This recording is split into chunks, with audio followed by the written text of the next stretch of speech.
한화투자증권과 3프로TV가 함께 만드는 디지털 자산 분석의 기준 크립토 플러스 시작합니다. 저는 소동주입니다. 네, 안녕하세요. 김동환입니다. 네, 이제 이번 주가 굉장히 힘든 한 주다라 얘기를 주초부터 맞습니다. 드렸었는데 거의 네. 이제 좀 끝나가는 일정이 좀 끝나가는 분위기입니다. 그런가요? 왜냐하면 이제 발표도 FOMC가 다 나오고. 제일 네. 중요한 일정이었는데 끝났고 그렇죠. 이제 뭐 물가 지수 하나 남은 거 그리고 내일 오전에 이제 실적 발표 굵직굵직한 거 그거만 넘어가면 어쨌든 이번 주도 이제 좀 끝나가는 분위기인데 비트코인 가격이 끝나가는 분위기를 못 버티고 어제 좀 내려왔습니다. 그렇죠. 네. 예. 오늘도 김재희 편집장님 모시고 어떤 일들이 있었는지 한번 알아볼 텐데요. 항상 또 만평 준비해 주셨죠? 네. 한번 볼까요? 네. 네. 오늘 만평 비트코인 만평이 안 뜨고 있네요. 안 네. 뜨고 있는데 만평 보여주세요. 아. 네. 네. 오늘 미스터 비트코인이 좀 땀을 흘렸죠. 네. 오늘은 좀 아침 돼서 다시 좀 상승하고 있는 모습을 보이긴 했는데 어제 뭐 FOMC 발표도 있었고 그리고 이제 그걸로 인해서 여러 가지 좀 시장들이 영향을 받았습니다. 그래서 비트코인도 좀 FOMC 발표 이후로 가격이 약간 하락을 했습니다. 그래서 단계를 좀 한 단계 낮춘 모습을 보였다가 그리고 다행히 오늘 아침에 보니까 조금씩 올라와서 64,000달러 선에서 거래가 되고 있더라고요. 다행입니까? 네. 제가 이 지금 만평을 가져오시는 거를 유심하게 모니터링을 해보니까 네. 지금 거의 한 10일 정도 저 책상에서 나가질 못하고 있어요. 그렇게 해서 비- 놀란 얼굴로 비트코인이 계속 막 어디 갔다가 뭐 누구도 만나고 예전에 맞습니다. 그랬었거든요. 뭐 미스터 악수도 하고 비트코인이. 막 이랬는데 근데 지금 한 10일 정도는 저 책상 안에 분명히 이거를 디테일하게 아마 막 이렇게 컨트롤하시진 않을 것 같고 네. 요런 취지의 약간 이런 걸 그려줘라고 했을 때 AI가 판단하는 것 같은데 그렇죠. 한 프롬프트를 6줄 정도 넣긴 하거든요. 네. 네, 비교적 상세하게 넣는 편인데 네. 의도를 조금 알려드리자면 최근에 이제 박스권 안에서 큰 이슈가 없었기 때문에 차트나 다른 이슈들을 분석하는 미스터 비트코인의 모습이 좀 필요하지 않았을까. 최근에 매크로 일들이 많았기 때문에 네. 계속 책상에 앉아 있는 그런 모습이 그렇군요. 좀 연출이 됐다. 빅 이슈가 빨리 나오길 기다리고 있습니다. 네. 네. 빅 이슈가 나오면 뭐 그게 좋아야 될 텐데 약간 또 걱정입니다. 좋은 게 또 나오겠죠. 네. 네. 언젠간 좋아지겠죠. 네, 그러길 오늘은 뭐부터 봐야 바라봅니다. 됩니까? 그럼 네. 뭐 늘 이제 순서를 제가 좀 기본적으로 정해두는 게 있는데 우선 네. 이제 지정학 관련한 좀 큰 이슈들 살펴보고 그 다음에 뭐 당연히 이제 유가 그리고 미국 증시 비트코인 차트로 넘어갑니다. 오늘도 네. 비슷한 흐름으로 시장 알려드릴 건데요. 일단 미국과 이란의 충돌이 다시 시작이 됐습니다. 이 주말 이후에 사실 소강이 돼서 뭐 당분간 뭐 공격을 안 할 것처럼 얘기를 했다가 뭐 미군 측에서는 뭐 이란군이 이제 중동 미군 기지를 향해서 탄도 미사일을 발사했다. 그래서 우리도 공격했다. 이런 식으로 다시 또 이 둘 간에 좀 분쟁이 시작되고 있고요. 그래서인지 유가가 많이 올랐습니다.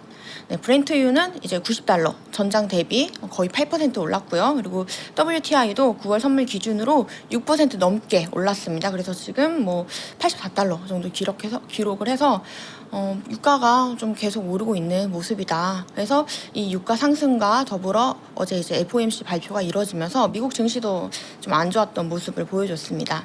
네. 네. 유가 자체는 사실 이게 이제 어제 한 오후 정도부터 계속 네. 올랐기 때문에 그리고 저녁 때 트럼프 대통령이 아마 폭스뉴스와의 인터뷰였던 걸로 기억하는데 미국의 어떤 언론과의 인터뷰에서 우리 맞았으니까 우리도 한번 크게 때릴 거다라는 얘기를 맞습니다. 했고 실제로 미국 시간으로 오후 8시 그러니까 이제 한국 시간으로는 이제 오늘 아침 정도가 되겠죠. 네. 공습에 나서면서 조금 더 낙폭이 좀 확대되고 있는 그런 양상을 보이고 있습니다. 그래서 네, 어쨌든 한 3일 갔나요? 이게 공습 없었던 기간이 맞습니다. 네. 예. 3일 정도? 3, 4일 네, 정도? 3, 4일? 네, 그 정도 그러다가 다시 충돌을 했는데 이후에 좀 어떻게 될까요? 이런 거는 좀 지금 뭐 얘기가 되고 있는 부분이 일단 있습니다. 도널드 트럼프 대통령이 최근에 이제 폭스뉴스와의 인터뷰에서 이제 전화 인터뷰를 하면서 이란에 대해서 뭐 계속 이런 식이면 두들겨 패버리겠다. 라는 또 이제 두들겨 패버리겠다.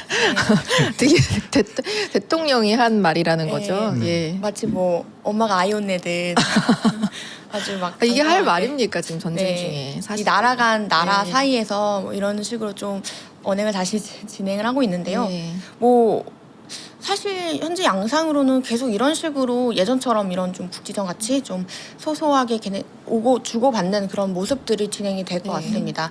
뭐 중간 선거 관련해 가지고 뭐 큰 이슈도 아직 보이지 않는 것 같고요. 그래서 트럼프 대통령의 소셜 미디어 트루스 소셜을 보면 계속해서 이제 선거와 관련된 선전과 그리고 전쟁 관련 선전들만 계속 올라오고 있는 상황입니다. 네. 네, 일단은 뭐 진짜로 아프게 때릴 거면 말을 하고 때린 다음에 말을 하겠죠. 그쵸. 원래 부모님들도 때릴 거면 그냥 바로 때려버리지. 바로 때려버리지. 너 혼난다 하면 잘 그렇죠. 혼나 안 나잖아요. 그렇죠. 네. 네. 계속 그래서- 3초를 세고 있는 거죠. 네. 3, 2, 1 이렇게 해서. 맞습니다.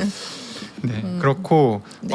그래서 아마 제 생각에는 뭐 추가로 이런 일들이 또 벌어질 수는 있겠지만 전반적으로 다시 전면전이 될 가능성은 그렇게 높지는 않은 것 같아요. 현재로서는. 소모전 정도만 이어질 것 네. 같다는 좀 관측들도 있고요. 그래서 어쨌든 이제 미국 증시도 보통은 혼조세를 보이긴 했었는데 오늘은 이제 전체 다 지수가 내렸습니다. 다우는 2% 넘게 내렸고 또 S&P 같은 경우도 1.52%, 또 나스닥은 1.74%, 필라델피아 반도체 지수는 정말 많이 내렸는데요. 5.33% 내려서 전반적으로 미국 증시가 안 좋았고 또 비트코인이 이런 미국과 이란에 의한 유가 소식에도 좀 움직이긴 하지만 그리고 FOMC와 더불어 미국 증시가 이렇게 떨어지니까 어제 새벽에는 좀 흐름이 안 좋았었던 것 같습니다. 그래서 국채 금리도 네. 장기물이 좀 상승을 했고요. 그래서 30년물은 장중에 5.2%를 돌파하기도 했었습니다. 2년물은 좀 더 이제 이런 FOMC 같은 단기 정책에 좀 민감하다 보니까 이것도 소폭 올랐는데 어쨌든 좀 더 장기물이 오늘은 좀 민감하게 더 반응을 했다라고 볼 수 있습니다. 네. 특히 30년물은 뭐 19년 만에 가장 높은 수준까지 올랐다라는 보도들이 이어지기도 했습니다. 30년물이 아무래도 이제 5.2%를 돌파하면서 비트코인도 조금 내리고 뭐 다른 다우나 S&P, 나스닥 영향을 받았다라고 볼 수 있겠죠.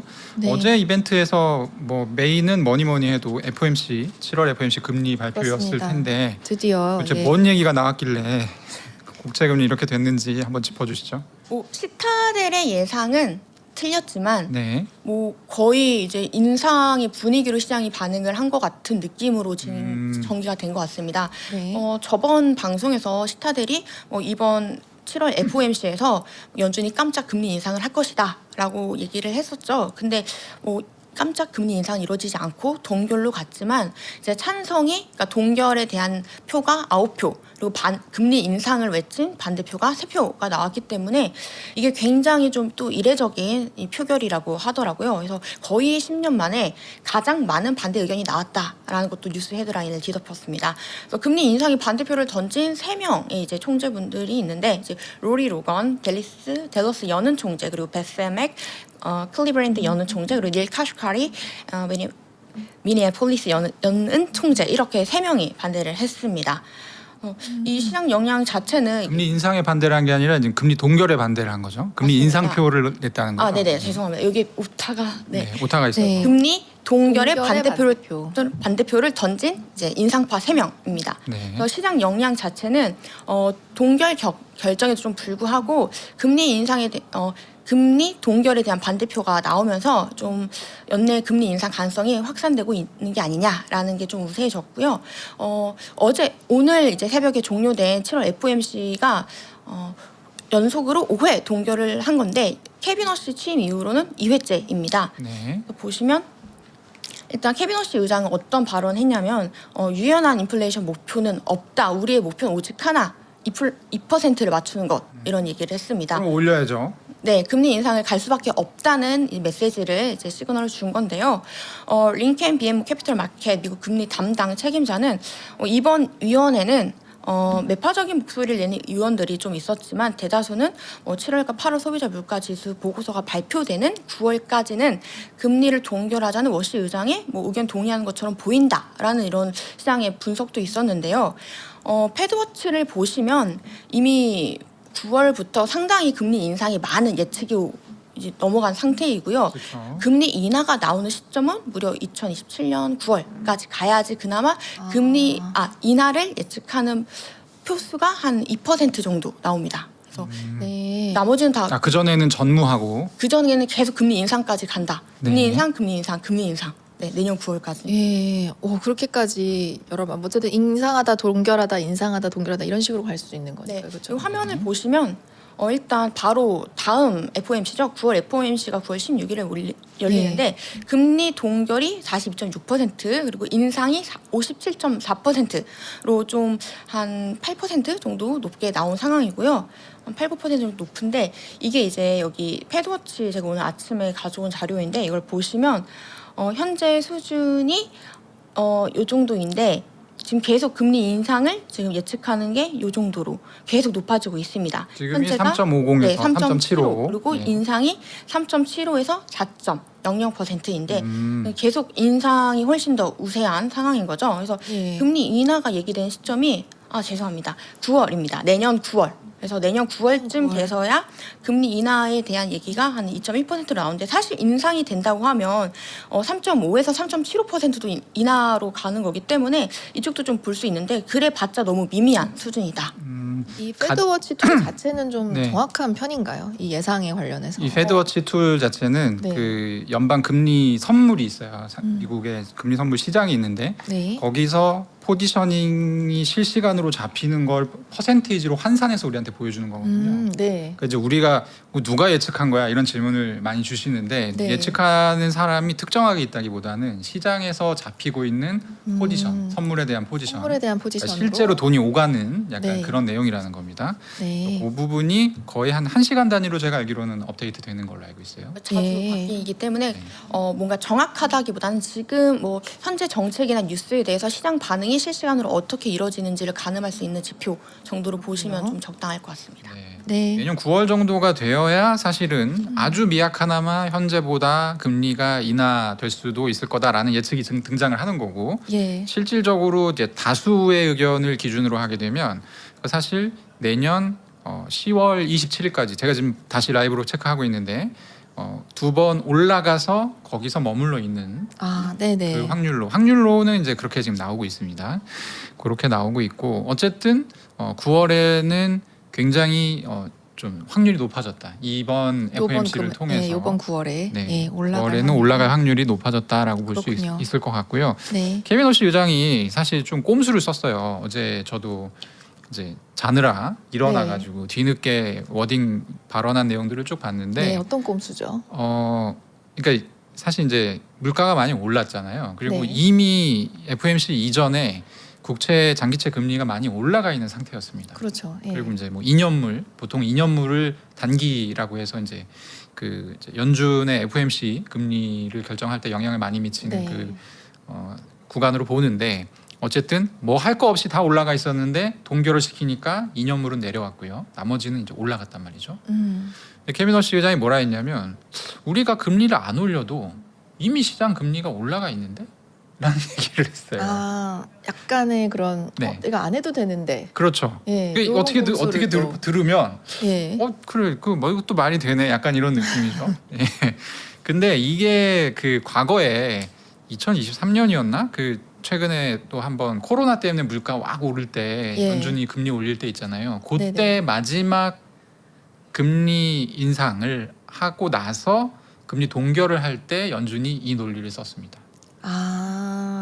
약간 올리기도 애매하고 동결하기도 애매할 때 이런 멘트를 쓰는 걸까요? 제가 볼 때는 예, 이제 일종의 약간의 꼼수인데 꼼수를. 한 번 예. 정도는 이걸로 넘길 수 있는 거죠. 음, 이미 시장 금리가 올라서 여기서 우리가 또 금리를 올려버리면 네. 사실 그건 과도한 약간 개입이다 이런 느낌. 그래서 이런 얘기가 있긴 했고요. 이 얘기를 하니까 이제 채권 장영단이라고 보통 부르죠. 채권 네. 많이 든 사람들이 네, 그렇죠. 승질 나가지고 이제 뭐 하는 던지면서 거냐, 올려야 네. 된다. 예, 그래서 더 이제 금리가 올라가게 됐던 그런 그렇죠. 상황인 것 같습니다. 일단은 어쨌든 7월 FOMC는 끝났으니까 저는 다행스럽다라고 생각이 들고요. 왜냐하면 그쵸. 저희의 지금 사실 초점은 음. 뭐 여러 가지도 될 수 있겠지만 일단 비트코인 가격인데 네, 비트코인 가격 자체가 그렇게 크게 조정을 받지는 않았어요. 맞아요. 어제 네. 사실 조금 내려간 네, 상황. 약간 한 $1,000 정도 내려왔다가 말씀대로 네. 다시 올라갔고 이제 공습이 재개되니까 또 내려온 약간 그런 상황이죠. 맞습니다. 저번에도 말씀드렸긴 했는데 비트코인 가격 변동성은 금리의 영향을 많이 받긴 하지만 금리가 발표되기 전에 가장 많이 움직이고 네. 당일 날에는 그렇게 많이 움직이진 않는다. 그래서 뭐 그런 걸 또 오늘 확인할 수 있었습니다. 네. 네. 그리고 이제 ETF를 좀 저희가 살펴봐야 되는데 사실 저희가 이번 주에는 거의 네. 전해드리지 않았지만 맞습니다. 비트코인 현물 ETF가 지금 4일 연속 순유출 네. 이어가고 있고 아마 오늘도 순유출이 될 가능성이 높아 보이는데 아무래도 오늘 같은 시장 상황이라면 네. 계속 유출이 어제도 이어졌을 거라고 보고 있고요. 네.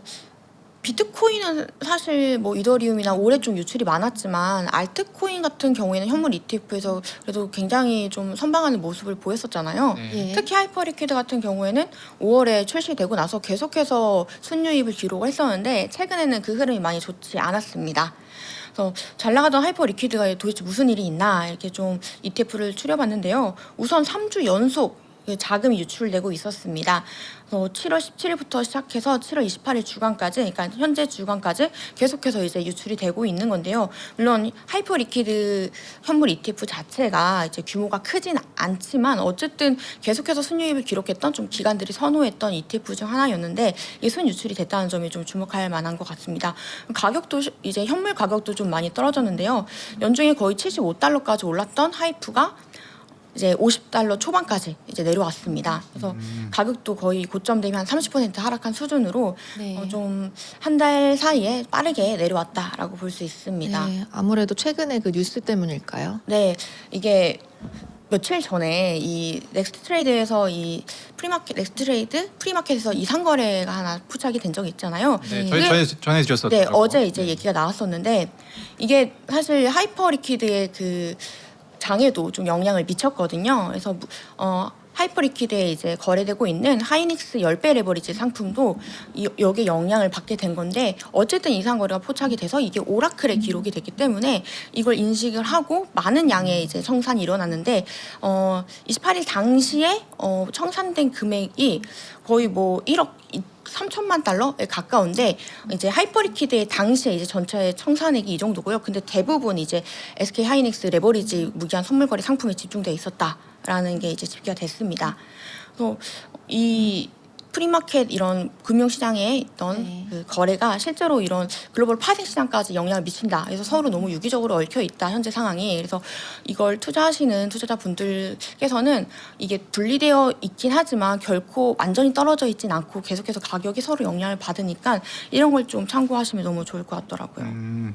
근데 저희는 좀 전달드리고 싶은 부분은 어쨌든 하이퍼 리퀴드가 이더리움이 약세를 보일 때 상당히 좀 가격이 많이 괜찮았어요. 맞아요. 치고 올라왔었죠. 그래서 말씀하셨다시피 이제 치고 올라가면서 75달러까지 굉장히 많이 올랐었습니다. 올라갔었고 올해. 그때가 네. 또 다 떨어질 때였습니다. 맞아요. 대부분의 디지털 자산들이.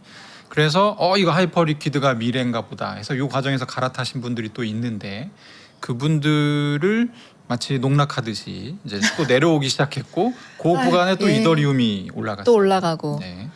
그래서 어쨌든 지금 하이프는 50달러대에 머물고 있는 상황이고요.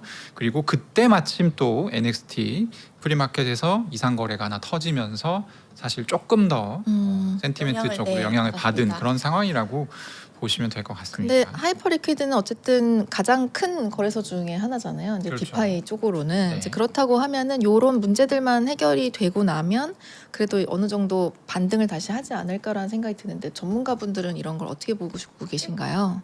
일단 뭐 어제까지는 좀 가격이 흔들렸다가 네. 실적 발표도 나오고 이러면서 오늘은 다시 조금 반등하는 모습을 보이더라고요. 하이퍼 리퀴드 안에서의 그 무기한 선물 거래 같은 경우에는. 네. 근데 지금 현물 시장에서는 하이프 가격이 그렇게 또 이렇게 호전되고 있는 모습은 아니어서 워낙 많이 떨어져가지고 두 개 다 네. 좀 더 개선이 지켜봐야 많이 되는. 되어야 되는 상황입니다. 그리고 예. 이제 뭐 저희가 아까 첫 장표에서 보여드리긴 했지만 어쨌든 ETF에서 자금 이탈이 시작됐다라는 것은 네. 그렇게 가볍게 볼 또 이슈는 아니긴 합니다. 다시 회복이 되려면 그럼 시간이 좀 걸릴 수도 있다는 이야기가 될까요? 일단 저희는 이제 지표를 봐야죠. 시간이 얼마 걸린다 뭐 이렇게 얘기할 수 있는 부분이 아니니까 ETF에 다시 또 자금이 들어온다. 그러면 기관 자금이 뭐 괜찮다라고 생각하나 보다 이렇게 이제 판단 좀 할 수 있죠 저희가 간접적으로. 네. 하이퍼리퀴드가 지금 현물 ETF 자금도 빠져나가고 있는데 기관들의 언스테이킹도 좀 같이 진행이 되고 있어서 더 최근에는 좀 가속이 된 것 같고요. 뭐 그레이스케일 같은 경우에는 하이퍼리퀴드가 지금 좀 과소평가되고 있다라는 얘기를 좀 분석을 했는데요. 네. 그레이스케일은 그런 의견을 냈지만 또 시장의 다른 쪽에서는 단기적인 좀 하락세는 지속이 될 수 있을 것 같다라는 의견이 또 우세하기도 합니다. 지금 알겠습니다. 네. 네. 뭐 제가 혹시 아니 넘어가도 될 것 같습니다. 네네네. 시간이 사실 이제 요 이슈가 아마 투자자분들 입장에서는 조금 더 좀 밀접하게 다가오는 이슈일 것 같은데 정부에서 디지털 자산 과세를 내년부터 예정대로 시행하겠다 이렇게 네. 얘기를 했습니다. 구체적인 내용이 사실 나온 거는 이번이 처음인데. 네, 이제 재경위에서 어제 발표를 했는데요. 구윤철 부총리 겸 이제 재정경제부 장관이 디지털 자산 과세 유예 기간이 올해 말로 종료돼서 내년부터 과세가 시작된다라고 명시를 했고요. 공개석상에서. 그래서 현재로서는 예정대로 이제 내년부터 과세를 추진하겠다라고 이제 언급을 했습니다. 사실 그동안 계속 뭐 청원도 있었고 저희가 뭐 전해드리기도 했지만 네. 과세 뭐 폐지해야 된다. 이제 금투세와 동일하게 좀 진행을 하자 이런 의견들이 많았는데 결국에는 이제 재정경제기획위원회에서도 이제 디지털 자산 과세 폐지에 대해서 좀 신중을 기해야 된다라는 이제 얘기도 주장을 했습니다. 과세 폐지를 주장하는 입장 쪽에서는 금투세 폐지와 형평성을 좀 고려를 해야 되고 현재 디지털 자산 과세에 대한 인프라가 미비하기 때문에 유예를 하든 뭐 폐지를 하든 현재 당장 시행은 좀 어렵지 않느냐라는 게 좀 그쪽에 좀 주된 논리였는데요. 폐지에 반대하는 그러니까 재경위를 포함한 이쪽 진영의 논리는 디지털 자산은 금융투자에 해당하지 않기 때문에 금투세와 형평성을 논하기는 좀 어렵다. 그리고 주식시장과 달리 정책적으로 시장을 부양할 필요성이 낮다라고 좀 선을 그었습니다. 그래서 이런 부분들이 디지털 자산 폐지를 하면 안 된다라는 입장 쪽의 논리고요. 그래서 네. 이게 진행을 하게 된다면 사실 과세 시스템을 이 디지털 자산에 좀 명확하게 시행하는 게 현실적으로는 어렵거든요. 그리고 이제 국가 단위의 정부에서 진행하는 것도 어렵고 카프를 준비하고 있다고는 하지만 사실 마음만 먹으면 어떻게든지 우회를 할 수 있는 게 디지털 자산이기 때문에 이런 것들을 어떻게 다 잡아낼 수 있을지가 사실 시장에 좀 우려이긴 합니다. 그래서 이런 부분들을 좀 봐야 되고 저는 어제 굉장히 예. 얘기를 들으면서 이 사람은 뭐 한 5년 전에 왔나 타임머신을 그러니까 저도 지금 순간 무슨 말을 해야 되지 싶은 네. 게 이 폐지 반대 논리 부분에 있는 그렇죠. 말들이 네. 도대체 저게 무슨 말이지 싶거든요. 사실 다른 나라들은 굉장히 이걸 하고 있는 네, 특히 미국에서는 반대로 하고 있잖아요. 네. 이 폐지 반대 논리와. 저 월가에서 다 이거 쳐다보고 있는데 그러니까요. 디지털 자산은 금융 투자에 해당하지 않기 때문에 금투세와 연계하기 어렵다. 그러니까 뭐 금투세랑 굳이 연계하지 않더라도 그러니까 이 인식 자체가 조금 이거는 좀 심각하죠. 그렇죠. 주목해볼 예. 만한 논리가 하나 더 있었는데요. 네. 어제 이제 재경위 입장에서는 이미 3차례 연기됐기 때문에 폐지하면 조세 정책 신뢰도가 저하될 우려가 있는 거고 또 정책이 계속해서 번복하면 올해는 계속 이제 시행하겠다고 했었잖아요. 근데 이미 지난해 계속 여러 번 번복이 됐는데 이번에도 또 번복이 되면 디지털 자산 시장의 불안정성을 오히려 키울 수가 있다. 라는 또 얘기도 했습니다. 그리고 뭐 미국, 일본, 영국, 프랑스 같은 경우에 다른 나라들은 이미 시행하고 있기 때문에 뭐 한국이 시행 안 할 이유가 없다라는 것도 또 하나의 논리였고요. 과세 부분에 네, 과세에 있어서요. 대해서. 사실 여기 남은 문제에서도 지금 표정이 굉장히 많은 것을 보여주는 문제인데 그래요? 그러니까 아니, 왜냐하면- 과세 시스템이 갖춰져 있냐라고 질문을 하면 정부에서는 네. 갖춰져 있습니다라고 얘기를 못 합니다. 실제로 저는 이유를 모르겠어요. 있으면 있다고 대답을 하면 될 텐데. 네. 근데 과세 시스템이 갖춰져 있지 않지만 어쨌든 세금은 걷겠다는 거잖아요. 그렇죠. 그러면 필연적으로 이 과정에서 투자자들이 피해를 입게 되지 않습니까? 그렇죠. 제대로 된 이제 시스템이 짜여져 있지 않은 그렇죠. 상태에서 과세가 되면 네. 분명히 문제들이 속속들이 그러니까 이게 일어날 그냥 것으로 보이거든요. 굉장히 간단하게 지금 반론을 할 수 있는 부분인데 그 얘기를 원래 이제 얘기 잘 안 하시다가 나오셔서 하신 거거든요. 그래서 저도 네. 관심 갖고 봤는데 너무 아니 뭐 세금을 걷는 거는 걷는 거다 치고 그 논리가 네. 너무 좀 투자자들을 그렇죠, 예. 설득하기에는 좀 부족한 할 측면이 수도 저는 있다. 네. 저는 많은 것 같습니다. 아니, 그러니까 다른 나라에서 과세하는 거는 맞죠. 네. 맞는데 이제 유럽 같은 경우는 저희가 많이 다루기도 했지만 미카라던가 이런 규제가 그렇죠. 정확하게 되어 있는 상태에서 하는 거고, 일본 또, 같은 경우에도 예. 정책이 굉장히 잘 마련되어 그렇죠. 있는 나라 중에 하나입니다. 그리고 미국은 이제 과세를 하더라도 다 똑같이 과세를 하는 경향이 그렇죠. 있죠. 그게 부동산이든 주식이든 또 디지털 자산이든 그렇기 때문에 좀 형평성에 대한 문제가 좀 덜한 나라기도 하고요. 네. 그래서 저는 뭐 개인적으로는 되게 의아한 이야기긴 하네요. 네, 어쨌든 뭐 걷겠다고 하니까 저희는 거쳐야죠, 뭐. 예, 예. 힘이 없죠. 내야죠, 뭐. 네. 예. 네. 아무튼 뭐 저희가 과세 관련해서서는 지금 국회에서도 뭐 법안도 제출되고 여러 가지 또 다른 움직임들이 있습니다. 그래서 과세 폐지를 주장하는 국민의 힘이 있기 때문에 뭐 네. 국민의 힘에서 좀 과세 폐지에 대한 힘을 더 실어주면 여러- 야당에서 네, 야당에서 그래서 좀 투자자분들 관심 있게 정책 지켜봐 주시면 좋을 것 같습니다. 네. 네. 어쨌든 요 관련 내용은 저희가 확인되는 대로 또 전해드리도록 하겠습니다. 네. 아마 마지막 소식이 될 것 같은데 텔레그램 창업자 파벨 드로프 이분에 대한 규제가 사실 최근 한 5년 동안에 굉장히 뉴스가 많이 나왔거든요. 어제 또 하나 뭐가 나왔던데 어떤 내용입니까? 네, 텔레그램 창업자죠. 말씀 주신 것처럼 그 톤코인으로도 많이 유명하게 됐는데 이 파벨 드로프가 테러 활동 지원의 이제 혐의로 또 오타가 죄송합니다. 혐의로 국제 수배에 올랐다. 네. 그래서 러시아 FSB가 이제 드로프를 테러 활동 지원 혐의로 좀 형사 입건을 하고 국제 수배 절차에 착수하겠다라고 공식 발표했습니다. 그래서 사실 이 사건이 되게 오래 묵은 사건 중에 하나긴 하거든요. 네. 뒤에 보시면 나오는데 일단 러시아 정부와 파벨 드로프의 사이는 굉장히 나쁘게 된 지 오래고 벌써 한 12년 됐습니다. 원래 이분이 러시아 사람이에요? 네, 텔레그램이 러시아 네, 그렇죠, 그렇죠. 프로그램 메신저니까 그래서 러시아 정부에서는 이제 드로프와 이제 러시아 정부가 이용자 정보 제공을 요청을 했는데 드로프가 이걸 거부하자 이때부터 이제 눈에 딱 찍히게 된 건데 그래서 드로프가 러시아를 이제 떠납니다. 왜냐하면 약간 망명생활을 하듯이 떠나게 된 건데 네. 그래서 떠나서 프랑스에서 텔레그램을 운영을 했는데 이 러시아 쪽에서 계속 이제 방해를 한 거죠. 그래서 러시아와의 콘텐츠 검열이라거나 정보 제공 문제로 계속 갈등을 지속하다가 결국에 이번에는 테러 활동을 지원했다는 이제 명목상의 혐의로 형사 기소를 할 수도 있고 그리고 이제 국제 수배를 또 내리겠다라고 공언을 한 겁니다. 네. 심각하네요. 네. 러시아에서는 사실 이게 되게 재밌는 부분이 네. 제가 이제 예전에 기자 직업을 해서 정치인들의 전화번호가 핸드폰에 되게 많이 있거든요. 네. 근데 되게 재밌었던 부분이 그러니까 한국에서도 이제 정권 교체기가 있잖아요. 정권이 교체가 되면 뭔지 알 것 같아요. 여당이었던 분들이 대거 텔레그램에 가입합니다. 그럼 저한테 알림이 오거든요. 그렇죠. 새로 가입하면 알림이 와요. 그렇죠. 예. 그리고 또 정권이 바뀌면 또 반대 땅에 계시던 분들이 텔레그램에 무엇인가를 의논하기 예, 위해서. 그러니까 이제 불안한 거예요. 사실 이제 여기 중립적이고 여기서는 뭔가 도청당하지 않는다. 약간 이런 인식이 있는 것 같습니다. 네, 그래서 이 테러 활동을 지원했다는 이유도 되게 사소하거든요. 사실 네. 살펴보면 어떤 거였죠? 네, 러시아 정부 쪽에서 주장하는 건 이겁니다. 러시아와 지금 우크라이나가 서로 전쟁 중이잖아요. 근데 이제 텔레그램이 우크라이나 정보기관 관련 채널, 그러니까 봇 같은 걸 방치했다는 이유로 테러 활동을 지원했다고 보는 겁니다. 그래서 해당 채널이 이런 봇 채널들이 테러 공격이나 파괴 공작에 좀 그러니까 일조했다고 주장을 하는 거고 러시아에서는 또 이제 여성과 어린이를 포함한 인명 피해와 그리고 수십억 루블의 이제 좀 피해를 발생시켰다라는 게 이제 이 테러 활동 지원 혐의의 주된 내용입니다. 쉽게 얘기하면 범죄자들이 텔레그램으로 대화했기 때문에 이거 범죄자 지원한 거 아니냐 이런 논리잖아요. 네.